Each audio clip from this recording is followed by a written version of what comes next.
All right, let's dive into something really fascinating today: the parable of oil and sand. It's this incredible story about a world that's basically one giant grinding machine, and the two powerful ideas that could either keep it running smoothly or smash it to pieces. And this is the choice that sits right at the very heart of the whole thing. It comes from this figure called the sapphire prophet, a circle or a fracture. So what does that even mean? What kind of choice is that? Well, that's what we're here to unpack. So, first, you gotta understand the world we're in. The story calls it the Grand Playground, but it's not what it sounds like. It's a massive machine, supposedly built by a blind artisan. It's a place of crushing wheels and interlocking gears where every single person, every creature has a function, even if they have no idea what it is. And walking into this huge mechanical reality are our two main players. You've got the high priest of the loop. He's kind of like the systems manager, making sure everything runs as intended. And then you have the sapphire prophet, who is basically a glitch in that system. They represent two totally, fundamentally different ways to exist in this world. And really, it all boils down to this. The priest, he offers oil, a lubricant, something to make the gears turn without squeaking, without pain. The prophet, he offers sand, something abrasive, something that's meant to cause friction, to gum up the works, and maybe even break the machine for good. So let's look at the priest's side of things first. He calls it the path of oil, and it's a philosophy built around a concept you might have heard of, but, well, with this seriously dark spin. That concept is amor fati, the love of fate. Now, in the priest's hands, this means more than just accepting your lot in life. It means you have to love being a cog in this machine. It's about finding total peace by surrendering to whatever your purpose is, no matter how much it grinds you down. And just listen to this quote. Wow, it's so seductive, right? The priest is literally reframing absolute agony as a kind of divine affection. That crushing weight you feel, oh, that's not a flaw in the system. No, that's an embrace. It's how he stops rebellion before it even starts, by convincing you that your chains are actually a comfort blanket.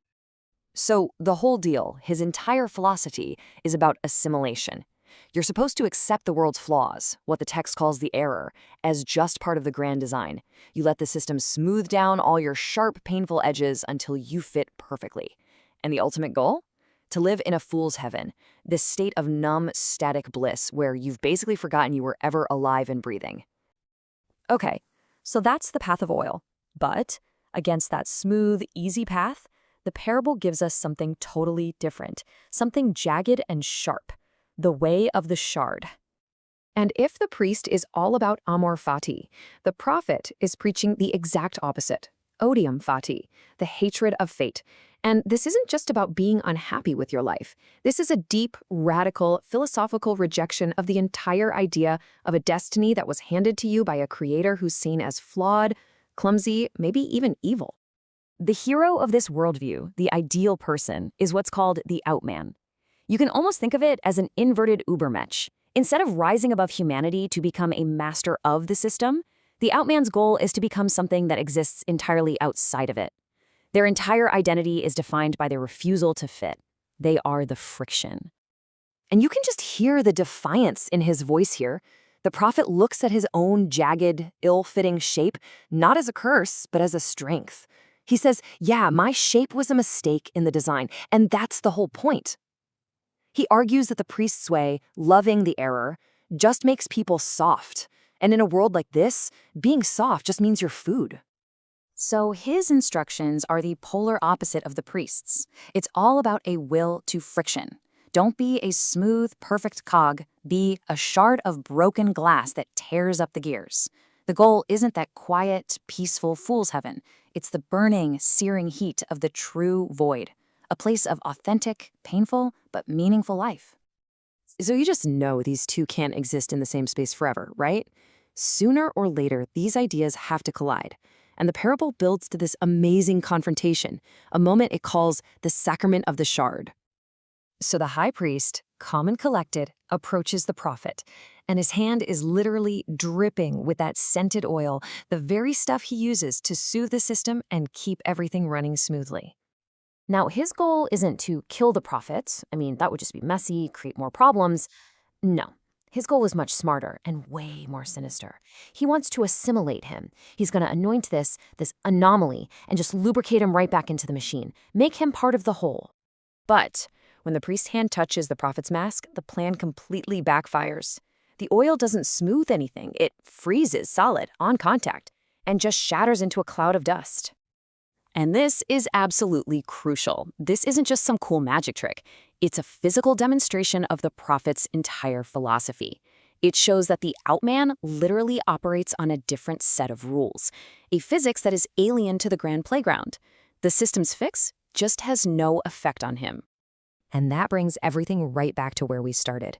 The showdown doesn't end with a winner and a loser. It ends with that choice being presented to everyone who's watching: circle or fracture.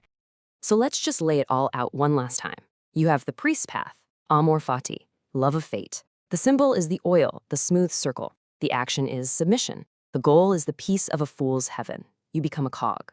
And then there's the prophet's path, Odium Fati, hatred of fate. The symbol is sand, the sharp fracture.